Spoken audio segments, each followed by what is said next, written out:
CBDRM atau Community Based Disaster Risk Management merupakan sebuah proses yang melibatkan komunitas lokal sebagai pihak yang paling mendapat risiko saat bencana terjadi dalam identifikasi, analisis, pemantauan, dan penilaian risiko bencana.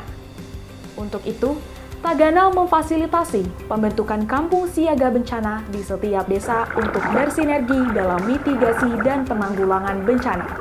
Jadi bencana itu bukan hanya kita Tagana ini nunggu kapan terjadi bencana, tapi dari mulai 3 fase itu. Pra bencana, sebelum terjadi bencana kita melakukan mitigasi bencana seperti kemarin kita melakukan penanaman pohon mangrove dan penanaman pohon-pohon di daerah-daerah tebing-tebing yang rawan longsor. Kita susur sungai, membersihkan sungai dari sampah-sampah karena itu yang akan memicu bencana banjir biasanya. Nah, itu kita lakukan di pra bencana. Dan bagaimana peningkatan kemampuan Tagana itu sendiri, yang tadi di bidang dapur umum kita melakukan gladi-gladi simulasi, koordinasi itu dilakukan di saat pra bencana, sebelum terjadi bencana. Di saat kejadian bencana, nah baru kita melakukan action. Siapa di bidang shelter, siapa di bidang dapur umum, itu pelaksanaannya.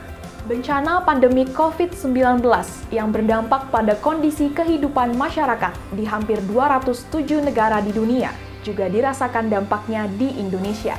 Yang mana pada waktu COVID kemarin masih cukup meledak itu, semua kawan-kawan Tagana buka dapur umum dalam rangka untuk mensupport satu, para nakes, yang kedua adalah masyarakat relawan, yang ketiga adalah para mereka yang lagi isoman.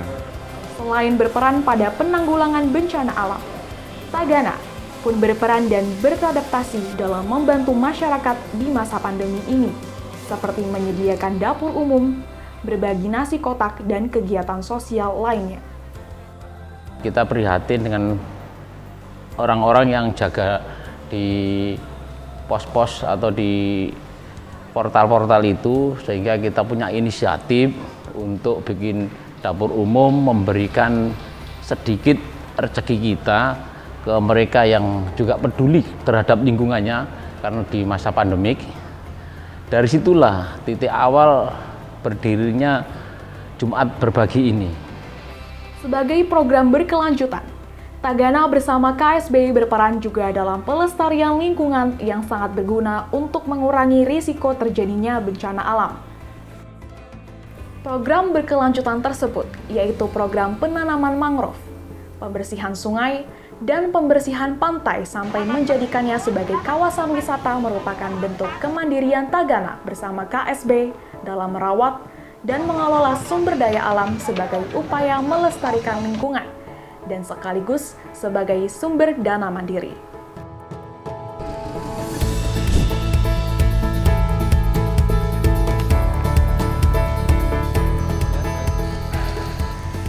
Yang paling utama saya pilih jenis bibitnya adalah Rhizopora mucronata dan Avicennia marina atau api-api.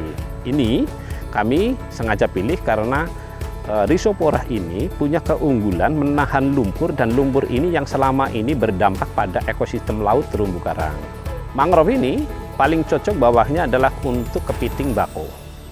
Sekarang orang mencari kepiting bako tidak perlu dengan cara menggali lumpurnya, tapi cukup dengan menebar alat perangkap yang ramah lingkungan sudah dapat. Kaitan dengan pola tanam, kami tidak asal menanam pola itu tidak, tapi pakai pola. Polanya bagaimana? Menanam itu harus punya strategi untuk apa tujuannya. Tujuannya selain untuk green belt, sabuk hijau dalam upaya mitigasi, di sini kita harus pola menanam. Pola menanam itu tujuannya untuk sirkulasi angin, terus untuk rencana ke depan menjadi edukasi minat khusus dengan cara untuk sebagai alur perahu pengunjung, pakai kano atau pakai perahu pesiar. Ada juga untuk kita saat operasi menggunakan alat tangkap, itu harus pakai pola dan ada nilai seninya di situ. Selain itu, program berkelanjutan lainnya adalah Tagana Masuk Sekolah. Program ini memberikan edukasi tentang mitigasi serta penanggulangan bencana kepada anak-anak sekolah mulai dari tingkat TK atau PAUD sampai dengan tingkat universitas. Di Pangandaran sendiri sudah lebih dari 150 sekolah kita setiap tahun kita masuk dan mengedukasi teman-teman pelajar dari mulai PAUD sampai ke mahasiswa.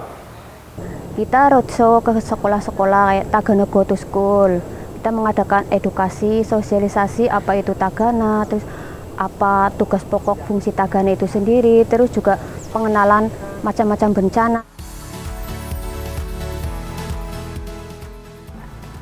Terkait penanggulangan bencana tentu kami koordinasi dengan pihak-pihak terkait lainnya, tetapi di internal Dinas Sosial Kota Mojokerto ini kami memberikan fasilitas kepada teman-teman Tagana untuk ikut serta di dalam rangka membantu para korban bencana. Kemudian fasilitas-fasilitas itu kami berikan kepada teman-teman Tagana, itu baik berupa peralatan, kemudian juga bantuan operasional bagi teman-teman Tagana itu. Selain itu juga berkolaborasi dengan pilar-pilar sosial lainnya, termasuk kita punya surveyor Mbak, kita punya pendamping PKH juga, kita punya KSB juga di Gunung Gedangan itu. Kemudian juga kami mencoba untuk minta dukungan dari Karang Taruna juga ikut terlibat ya. Keberlanjutan dan kesinambungan membutuhkan sinergi dari multi pihak baik pemerintah pusat, pemerintah daerah, Tagana bersama KSB, dan pilar sosial lainnya terkait mitigasi, penanggulangan bencana, serta program pemulihan pasca bencana sebagai program berkelanjutan bagi masyarakat.